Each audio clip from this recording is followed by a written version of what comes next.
Ayer, día 7 de noviembre, se estrenó en España Predator Badlands y ya os puedo decir que es dos cosas.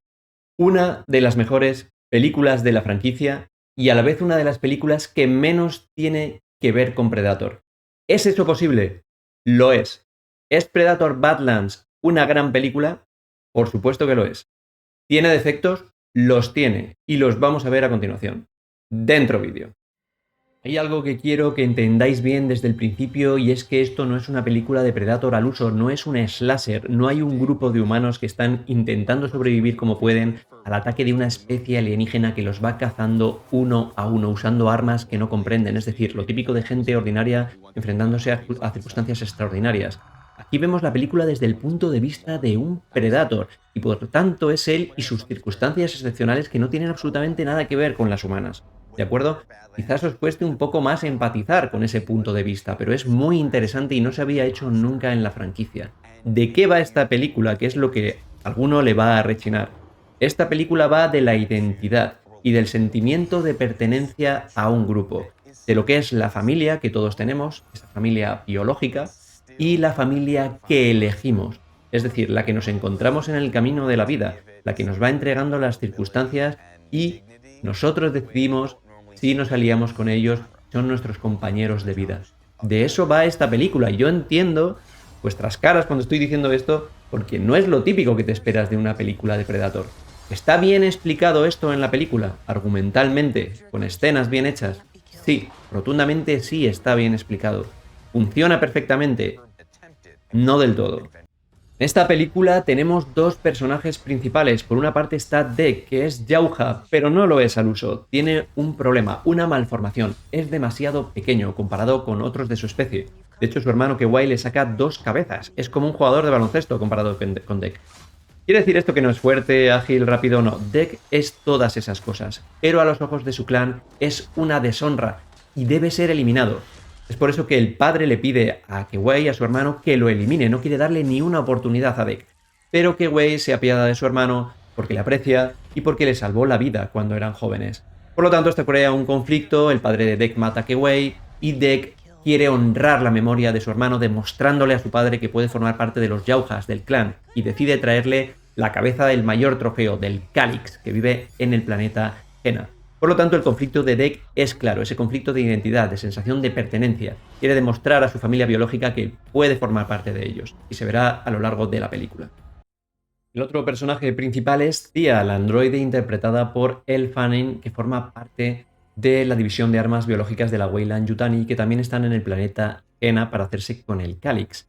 El caso es que la Weyland-Yutani, tanto a Tia como a Tessa, que es otra androide del mismo modelo, les ha incorporado un sistema de sentimientos. ¿Por qué? Para que empaticen con las criaturas y sean capaces de manipularlas de forma sentimental. Por ejemplo, esta es la estrategia que usa Tia con Deke para convencer al Jauja de que la pueda acompañar para su fin último, que es hacerse con el Calix. ¿Cómo consigue hacer esto? Pues sabe que el Jauja es demasiado orgulloso para tener un compañero de caza, los Jaujas cazan solos, pero digamos que hace un poco de psicología inversa diciéndole que bueno, que si la usa como herramienta, puesto que es una máquina, no cuenta como tener un compañero. Y Deke entra al trapo. Esto es bastante importante, pues para esto básicamente les ha introducido a la Weyland-Yutani sentimientos para que sean capaces de hacer este tipo de manipulaciones. El caso es que, aunque útil, todo este sistema de sentimientos no acaba de funcionar bien en CIA, puesto que los tiene demasiado desarrollados. Está un poco obsesionada con el otro modelo, con Tessa, y la considera prácticamente su hermana. Quiere estar en todo momento con ella, hacer cosas con ella y busca su aprobación. Es decir, otro problema de identidad y de pertenencia al grupo. De hecho, hay un conflicto, puesto que Tessa es un modelo de combate y ella, Tia, es un modelo de laboratorio. Y al modelo de combate Tessa es un modelo pues más al uso de la Weyland-Yutani con una misión muy concreta y todo lo que no sea esa misión lo considera que está en un segundo plano. Es decir, Tia le importa un pimiento. Y esto pues genera bastante frustración en la pobre Tia.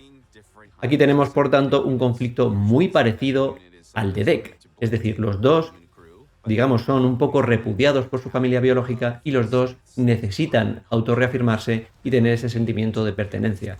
Por eso se aliarán y finalmente acabarán formando su propia familia. Una familia, digamos, de amistad, un nuevo clan. Llegamos a una parte importante de la película y es la aparición de un personaje secundario, Bichito. Durante su viaje, en busca del Calix, Thea y Deck se enfrentan a la flora y a la fauna del planeta y en un momento dado muy concreto, Bichito les ayuda a salir con vida del ataque de un auténtico monstruo que es el bicho Luna, que vive en los árboles. Deck le devuelve el favor a Bichito y le salva la vida. Esto provoca, en un momento dado, que Bichito le escupa. Y diréis, ¿por qué? Pues es para impregnarle con su olor. Deck no entiende este gesto y Thea se lo explica. Como le ha salvado la vida, Bichito le incorpora a su familia. Es uno de los suyos, ya forma parte de su núcleo familiar. Deck desprecia este gesto, él trabaja solo, como buen Jauja es muy orgulloso y le deja de lado. Solo usa a Thea porque es una herramienta y no quiere que nadie le acompañe en su cacería. Esto no le gusta a Thea y de hecho se lo reprocha y le dice una frase que es un poco la pieza de bóveda de la película. Le habla de los lobos de la tierra, de los alfas. El alfa es el jefe de la manada, jefe del clan, entre comillas, pero no por eso es el ser que más mata, es el ser que protege, que la mantiene cohesionada, unida. Es decir, hay otra forma, ¿no? Hay otros clanes, hay otra forma de aliarse, hay otras familias. Y esto Deck no lo entiende en un principio, pero será clave al final. Llega el enfrentamiento de Deck contra el Calix, contra el Apex Predator. Es un auténtico clímax de la película donde se enfrenta con este ser brutal que no solo es enorme y súper fuerte, sino que además se autorregenera. Es muy difícil de matar, le cortas la cabeza y se le vuelve a unir al torso. Por lo tanto, en un momento de la pelea, el Calix tiene a Deck a su merced. Le vence, le va a matar, pero justo cuando se lo va a comer, no lo hace, le olfatea y se queda extrañado y se para en seco. Y Deck se mosquea y piensa, ¿qué demonios está pasando? Hace un poco de asociación mental y, claro, cae en la cuenta de que es que Bichito, que le había escupido e impregnado con su olor, es la cría del Calix. Por lo tanto, su esquema mental en la película cambia totalmente. Irrumpe Tessa, les noquea a los dos, a Deckle y al Calix los tiene como prisioneros, y ahí empieza ya, digamos que, otra película, porque el objetivo de Deck cambia totalmente. Aquí Deck deja de actuar como un Yauja. Esto va a haber gente que lo acepte y gente que no entre al trapo y le parezca anatema, herejía o todo lo que queráis. Va a haber gente que no lo acepte, ya os lo aviso porque creo que hay gente a la que le funciona bien y gente a la que le funciona mal. ¿Se explica esto argumentalmente bien? En mi opinión sí, pero yo soy uno de los que no le acaba de convencer del todo. Estamos hablando de un Predator y eso de que decida por su cuenta y riesgo no ir a por esa presa que ya tenía en su mente, no ir a cazarla, a mostrarla como trofeo a su clan para que lo acepte, me chirría un poco. Pero es verdad que está explicado. Hay una escena que ocurre a continuación de esa pelea donde Deck está secuestrado por la Weyland Yutani, Tessa le tiene a su merced, le está haciendo experimentos, quiere aprender cosas de sus armas, etc. Y Thea está allí tirada como si fuera una muñeca de trapo, porque no tiene piernas, está un poco herida en combate, etc. Hay una conversación entre Thea y Tessa donde Thea, bueno, pues le muestra a Tessa ese aprecio que tiene por ella, ese quiero hacer cosas contigo, quiero que hagamos cosas juntas, tengo tantas cosas que contarte, pero se da un poco cuenta de que Tessa no está en la misma página. Tessa tiene una misión, punto. En el momento en el que Thea le fue útil, la trató de salvar, pero en cuanto deja de ser útil es una sintética más y la usa como un objeto. De hecho, le dice a otro de los sintéticos que cuando acabe de experimentar con D, que la guarde ahí en el cajón desastre, ¿no? Donde se guarda la chatarra. Es decir, Tessa no es lo que Thea espera. Sin embargo, tiene un compañero de viaje al que aprecia, que es Deck. Y ahí surge ya definitivamente esa unión. Thea ayuda a Deck a escapar en una escena que es muy divertida y con mucha acción. Y a partir de ahí pues empieza esta nueva película donde el nuevo objetivo de Deck no es matar al Calix, sino acabar con la nueva amenaza que es Tessa y formar su propio clan. ¿Esto funciona? Bueno, yo creo que hasta cierto punto sí, pero entiendo a la gente que no le funcione. ¿Significa esto que la película es mala? No para nada. La película para mí es un bombazo, es muy redonda, pero es cierto que se nota un poco la presencia de Disney en este tipo de cosas, ¿no? Hay una especie de sombra detrás de todas estas acciones, de toda esta moralina, de una película de Predator que nos habla de la identidad, la amistad, la pertenencia al grupo, la familia, lo importante que es no tener cosas preconcebidas, no ser tan cuadriculado, aceptar a la gente como es, ese tipo de cosas. a veces en una película de Predator te chirría un poco. Pero como película funciona porque está bien narrado y está bien argumentado.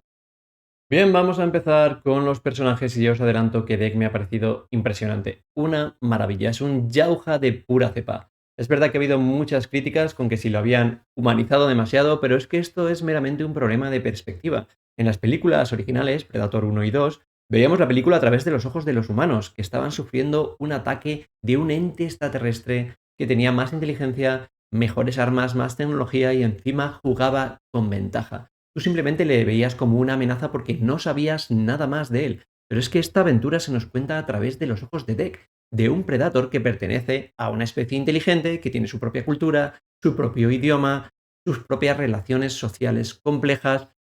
Es inevitable, les ves hablar de sus conflictos, de sus anhelos, de los miedos, un poco de todo. Entonces, lógicamente te van a parecer un poco más humanizados. Pero es que el lore Yauja está tan bien introducido por Dan Trachtenberg y en tal cantidad que te explota la cabeza con el personaje de Dec y el mundo en el que vive.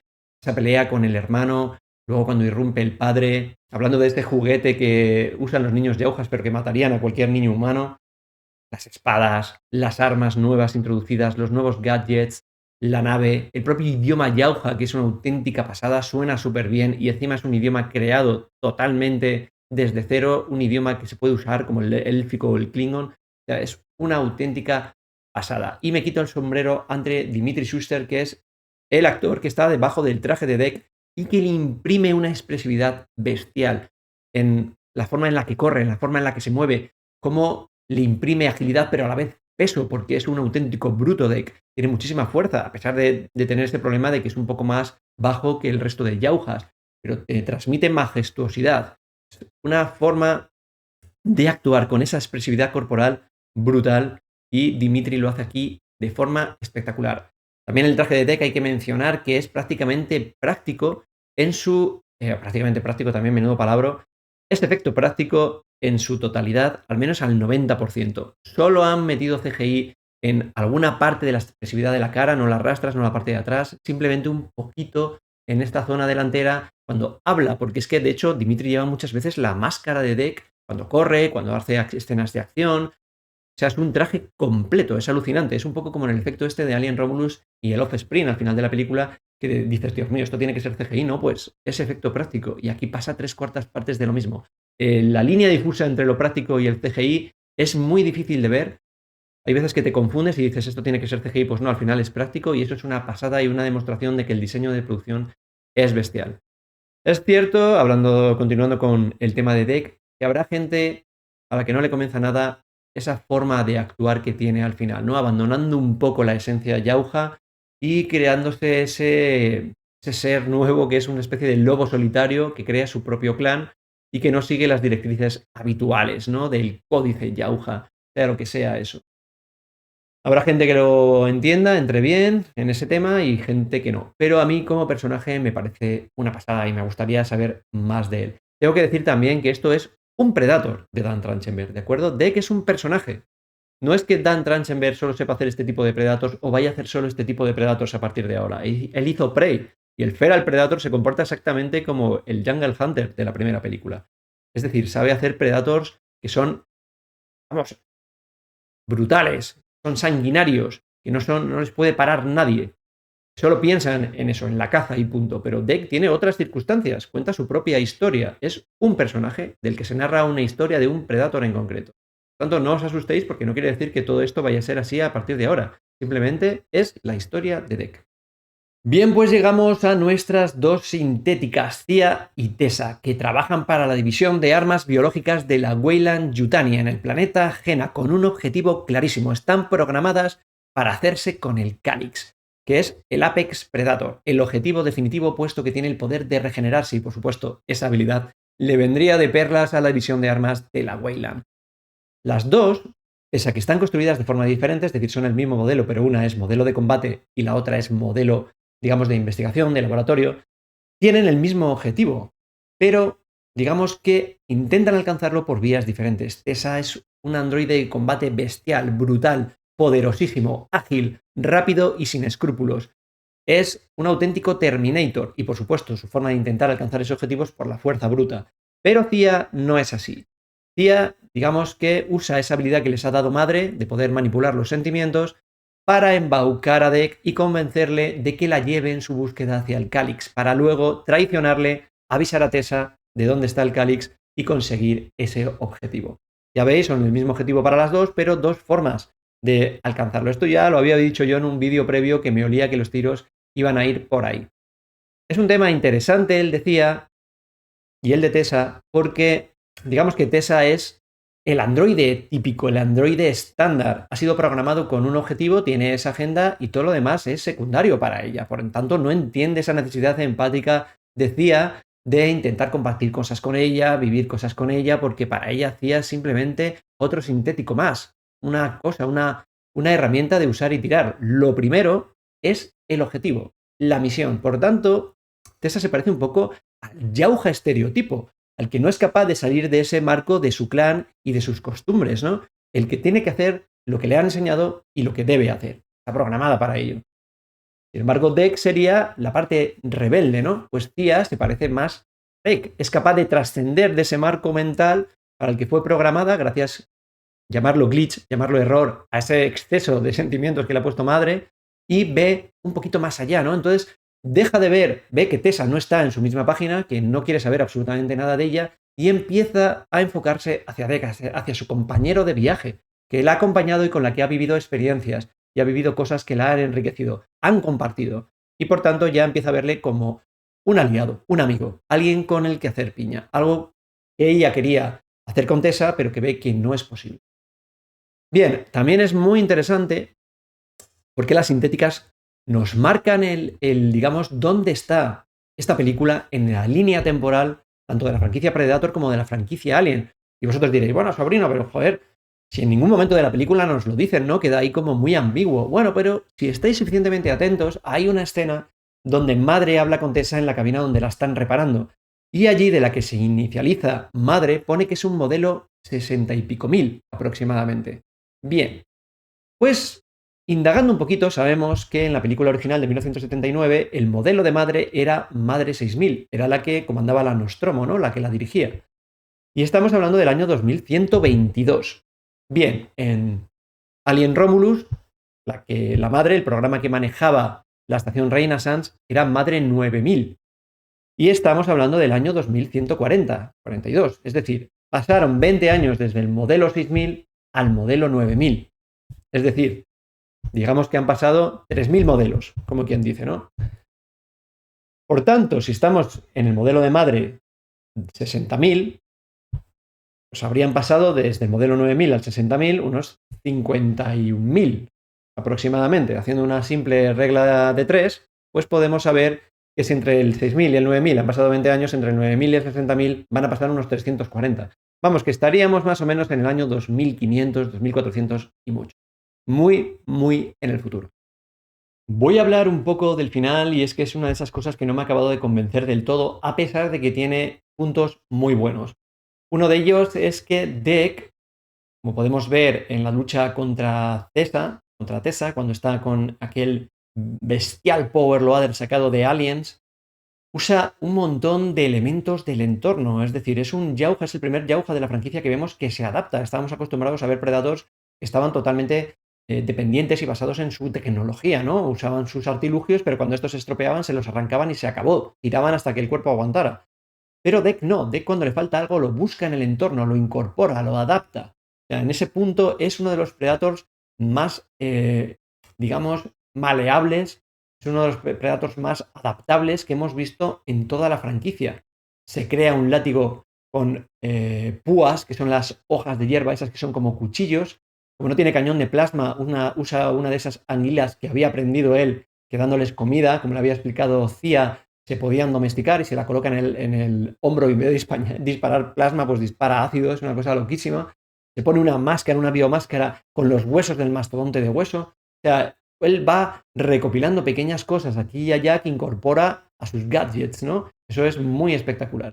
Y cuando llega a la lucha contra su padre, pues tiene todo eso incorporado. Incluso las dos cuchillas que le faltan son un diente, ¿no? De uno de esos de esos monstruitos que creo que es el bicho luna este, casi se lo come.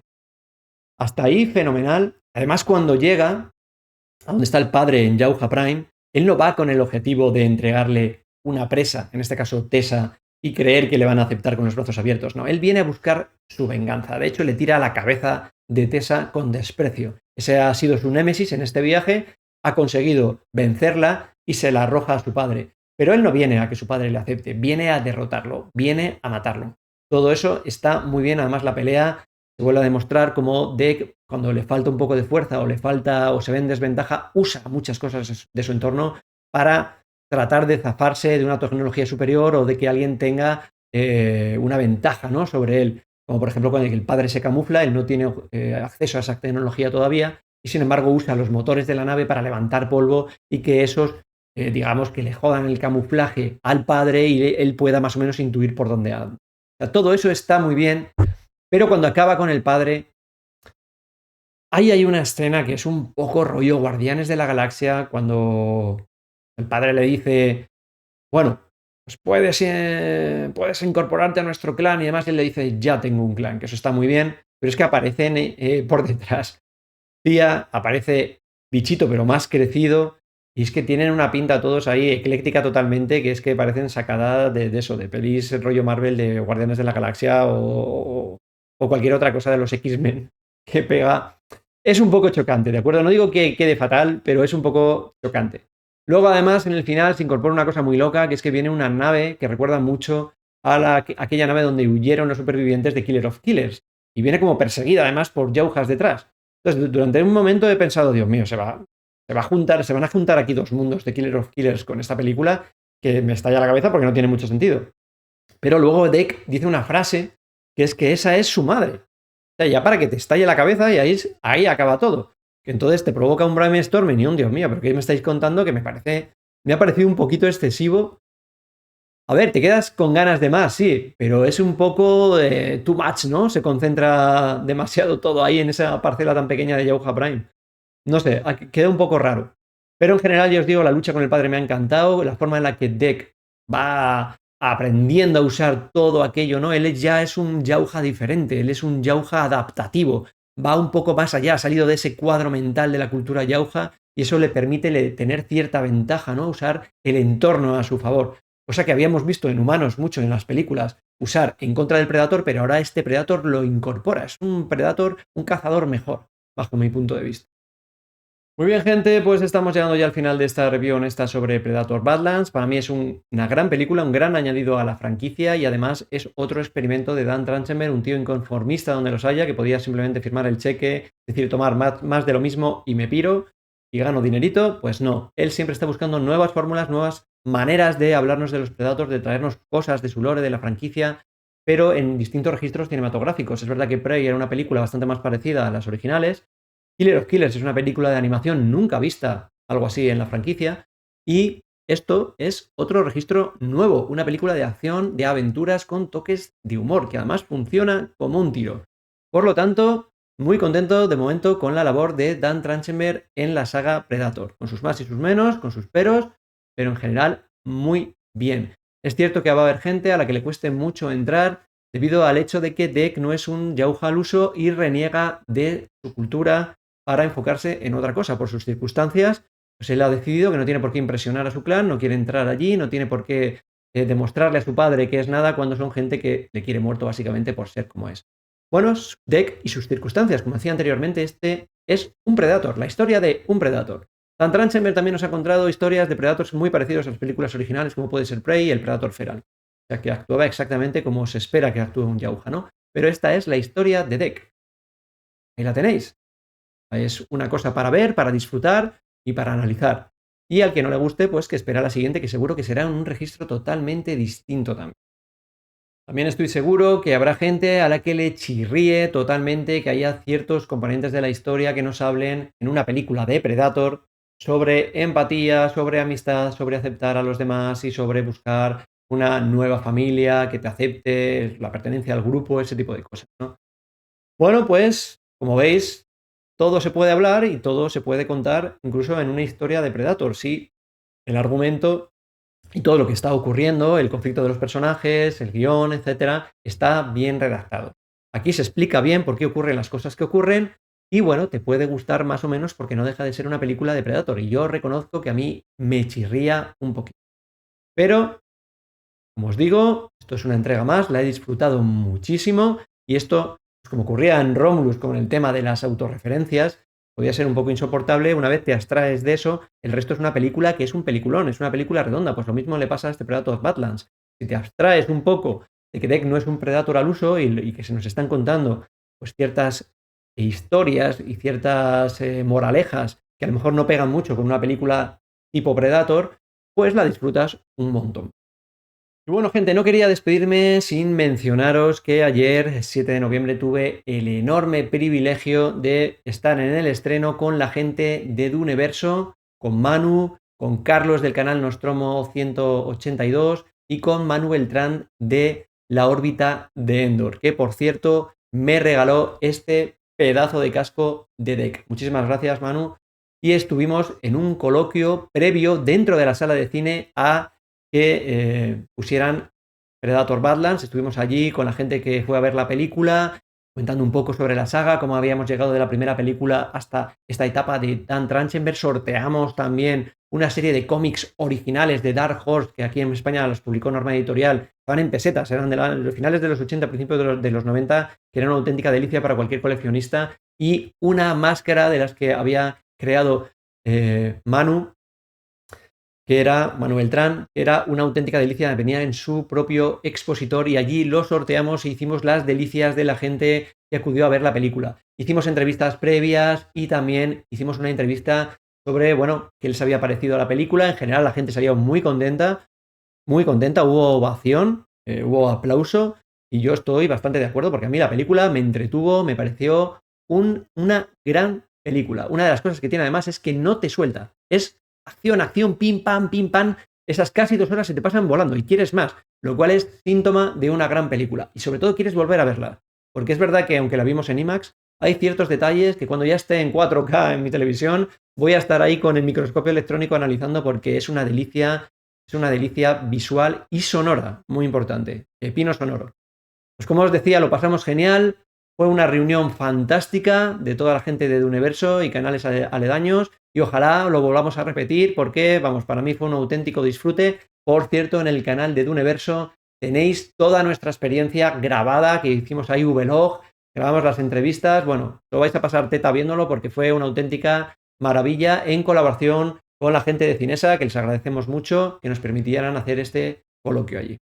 Y nada, gente, si os ha gustado el vídeo, pues ya sabéis, darle like, que ayuda un montón al canal, por favor, tenerlo siempre en cuenta, hypear el vídeo todo lo que podáis si os ha molado, darle a la campanita para estar suscritos a nuevos vídeos para que os enteren, se os notifique de las futuras novedades que tendremos, seguiremos con Bienvenidos a Derry, veremos la larga marcha de Stephen King, haremos debates con Marc Balaguer, con Manu de Universo, con Carlos del canal Nostromo 182, con Manu Beltrán, con un montón de gente, Oriol de Allá Películas, vamos. Tenemos semanas por delante apasionantes con todo lo que se nos viene encima, así que chicos, ya sabéis, aquí en este canal, en un sobrino de Ripley, estar atentos y sed felices.